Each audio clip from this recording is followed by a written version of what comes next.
ನಮಸ್ಕಾರ, ನಾನು ಡಾಕ್ಟರ್ ಅರ್ಚನಾ ಉಪ್ಪಿನ್, ಸಂಧಿವಾತ ತಜ್ಞ, Uppin multi specialty hospital and arthritis centre, Belagavi. ನಾವು ಇಂದು ಚರ್ಚಿಸುತ್ತೇವೆ ಲೂಪಸ್ ಬಗ್ಗೆ. ಲೂಪಸ್ ಅಂದ್ರೆ ಸಿಸ್ಟಮಿಕ್ ಲೂಪಸ್ ಎರಿಥೆಮ್ಯಾಟೋಸಿಸ್. ಇದು ಒಂದು ಆಟೋಇಮ್ಯೂನ್ ಕಾಯಿಲೆ. ಈ ಕಾಯಿಲೆ ಹೆಚ್ಚಾಗಿ ಕಂಡುಬರೋದು ಹೆಣ್ಮಕ್ಳಲ್ಲಿ. ಯಾವ ಏಜ್ ಗ್ರೂಪ್ ಅಂದ್ರೆ 20ರಿಂದ 40 ವರ್ಷದ ಹೆಣ್ಮಕ್ಳಲ್ಲಿ ಜಾಸ್ತಿಯಾಗಿ ಈ ಕಾಯಿಲೆ ಕಂಡುಬರುತ್ತೆ. ಬನ್ನಿ ತಿಳ್ಕೊಳ್ಳೋಣ ಈ ಕಾಯಿಲೆಯ ಲಕ್ಷಣಗಳು. ಸಂಧಿಗಳಲ್ಲಿ ಊತ, ನೋವು, ಬೆಳಿಗ್ಗೆ ಎದ್ದ ತಕ್ಷಣ ಬಿಗಿತ, ಇದು ಈ ಕಾಯಿಲೆ ಒಂದು ಲಕ್ಷಣ. ಪದೇ ಪದೇ ಜ್ವರ ಬರೋದು, ಅದಕ್ಕೆ ಕಾರಣ ಕಂಡುಹಿಡಿಯಲು ಕಷ್ಟವಾಗುತ್ತದೆ. ರ್ಯಾಷಸ್, ಬಿಸಿಲಲ್ಲಿ ಹೋದ್ರೆ ಕೆಂಪಾಗಿರೋ ಗುಳ್ಳೆಗಳು ಮುಖದ ಮೇಲೆ, ಸನ್ ಎಕ್ಸ್ಪೋಸ್ ಬಾಡಿ ಪಾರ್ಟ್ಸ್ ಅಲ್ಲಿ ಕಂಡು ಬರುತ್ತೆ. ಕಾರಣವಿಲ್ಲದೆ ಪದೇ ಪದೇ ಮೌತ್ ಅಲ್ಸರ್, ಬಾಯಲ್ಲಿ ಹುಣ್ಣಾಗುತ್ತದೆ. ಕೂದಲು ಉದುರುವಿಕೆ, ಅನ್ಯೂಶುವಲ್ ಹೇರ್ ಫಾಲ್. ಲೂಪಸ್ ಒಂದು ಕಾಯಿಲೆ, ಯಾಕಂದ್ರೆ ಇದು ದೊಡ್ಡ ಅಂಗಗಳನ್ನು ಕೂಡ ಎಫೆಕ್ಟ್ ಮಾಡುತ್ತದೆ. ಕಿಡ್ನಿ ಅಥವಾ ಮೂತ್ರಪಿಂಡ ಕಾಮನ್ಲಿ ಇನ್ವಾಲ್ವ್ಡ್. ಮೂತ್ರಪಿಂಡ ಇನ್ವಾಲ್ವ್ ಆದಾಗ SLE ಕಾಯಿಲೆಯಲ್ಲಿ ಪೇಷಂಟು ಕಾಲು ಊತ, ಮುಖ ಊತ ಅಂತ ಡಾಕ್ಟರ್ ಹತ್ರ ಬರ್ತಾರೆ.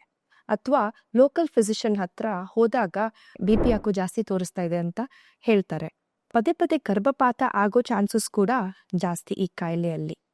20ರಿಂದ 40 ವರ್ಷದ ಹೆಣ್ಮಕ್ಳಲ್ಲಿ ಹೃದಯ ಅಪಘಾತ ಅಥವಾ ಸ್ಟ್ರೋಕ್ ಅಥವಾ ಪ್ಯಾರಲೈಸಿಸ್ ಅಥವಾ ಲಕ್ವಾ ತುಂಬಾ ರೇರ್.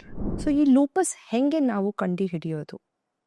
ನೀವು ರುಮೆಟೊಲಾಜಿಸ್ಟ್ ಹತ್ರ ಹೋದಾಗ ಈ ಎಲ್ಲ ಲಕ್ಷಣಗಳನ್ನು ನೋಡಿ ರುಮೆಟೊಲಾಜಿಸ್ಟ್ ಡಾಕ್ಟರ್ ಕೆಲವೊಂದು ಟೆಸ್ಟ್ ಅನ್ನ ಹೇಳ್ತಾರೆ.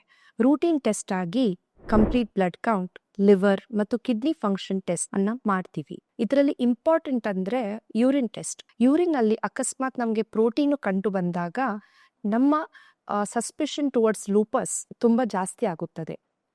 ಆದ್ಮೇಲೆ ನಾವು ಸ್ಪೆಸಿಫಿಕ್ ಆದ ಟೆಸ್ಟ್ ಅಂದ್ರೆ ANA ಟೆಸ್ಟ್ ಅಥವಾ ANA ಪ್ರೊಫೈಲ್ ಟೆಸ್ಟ್ ಅನ್ನ ಮಾಡ್ತೀವಿ. ಅದರ ಬೇಸಿಸ್ ಮೇಲೆ ಡಯಾಗ್ನೋಸಿಸ್ ಅನ್ನ ಮಾಡ್ತೀವಿ. ಇದು ಒಂದು ಲಾಂಗ್ ಟರ್ಮ್ ಕಾಯಿಲೆ. ಕರೆಕ್ಟಾಗಿ ಟ್ರೀಟ್ಮೆಂಟು, ಕರೆಕ್ಟಾಗಿ ಡಯಾಗ್ನೋಸಿಸ್ಸು ವೆರಿ ಇಂಪಾರ್ಟೆಂಟ್. ಇಲ್ಲಾದರೆ ಜೀವಕ್ಕೆ ಅಪಾಯ. ಹಾಗಾದ್ರೆ ಇದ್ರ ಟ್ರೀಟ್ಮೆಂಟ್ ಬಗ್ಗೆ ತಿಳಿದುಕೊಳ್ಳೋಣ ಬನ್ನಿ. ಎಲ್ಲ ಪೇಷಂಟ್ಗೆ ಹೈಡ್ರಾಕ್ಸಿಕ್ಲೋರೋಕ್ವಿನ್ ಅಂತ ಟ್ಯಾಬ್ಲೆಟ್ ಅನ್ನ ಪ್ರಿಸ್ಕ್ರೈಬ್ ಮಾಡ್ತೀವಿ. ಪ್ರತಿಯೊಂದು ಲೂಪಸ್ ಪೇಷಂಟ್ಗೆ ಅಲರ್ಜಿ ಇಲ್ಲ ಅಂದ್ರೆ HCQS ಮ್ಯಾಂಡೇಟ್ರಿ ಅಂದ್ರೆ ಕಂಪಲ್ಸರಿ. ಅಕಸ್ಮಾತ್ತಾಗಿ ಜೀವಕ್ಕೆ ಅಪಾಯವಾಗುವಂತ ಲಕ್ಷಣಗಳಿದ್ದರೆ ನಾವು ಸ್ಟಿರಾಯ್ಡ್ ಬಳಕೆಯನ್ನ ಮಾಡ್ತೀವಿ. ಇಲ್ಲಿ ಸ್ಟಿರಾಯ್ಡ್ ಬಗ್ಗೆ ಹೆದರ್ಕೊಳ್ಳೋ ಅವಶ್ಯಕತೆ ಇಲ್ಲ. ಸ್ಟಿರಾಯ್ಡ್ ಈ ಕಾಯಿಲೆಯಲ್ಲಿ ಜೀವನ ಸಂರಕ್ಷಣೆ ಮಾಡುತ್ತದೆ. ಸ್ಟಿರಾಯ್ಡ್ ಇಲ್ಲಿ ಸ್ವಲ್ಪ ಅವಧಿಗೆ ಮಾತ್ರ ಕೊಡ್ತೀವಿ. ಅದ್ರ ಬದಲಾಗಿ ಇಮ್ಯುನೋಸಪ್ರೆಸೆಂಟ್ಸ್ ಅಂತ ಕೊಡ್ತೀವಿ.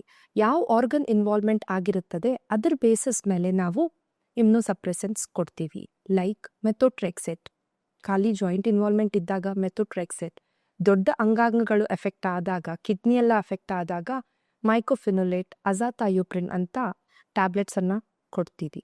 ಕೆಲವೊಂದ್ಸಲ ಇವ್ಯಾವು ಮೆಡಿಸಿನ್ಸ್ಗೆ ಕಾಯಿಲೆಗೆ ರೆಸ್ಪಾನ್ಸ್ ಇಲ್ದಾಗ ನಾವು ಬಯೋಲಾಜಿಕ್ಸ್ ಅನ್ನ ಯೂಸ್ ಮಾಡ್ತೀವಿ ಅಥವಾ ಸೈಕ್ಲೋಫಾಸ್ಫೈಡ್ ಅನ್ನ ಯೂಸ್ ಮಾಡ್ತೀವಿ.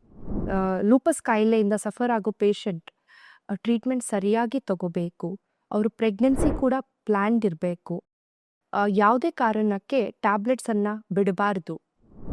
ಲೂಪಸ್ ಅನ್ಪ್ರೆಡಿಕ್ಟೇಬಲ್ ಕಾಯಿಲೆ, ಏನಾದರೂ ಆಗಬಹುದು. ಆದರೆ ಸರಿಯಾದ ಟ್ರೀಟ್ಮೆಂಟ್ ಸರಿಯಾದ ಡಾಕ್ಟರ್ ಹತ್ರ ಸರಿಯಾಗಿ ತಗೊಂಡ್ರೆ ಏನೂ ತೊಂದರೆ ಆಗಲ್ಲ.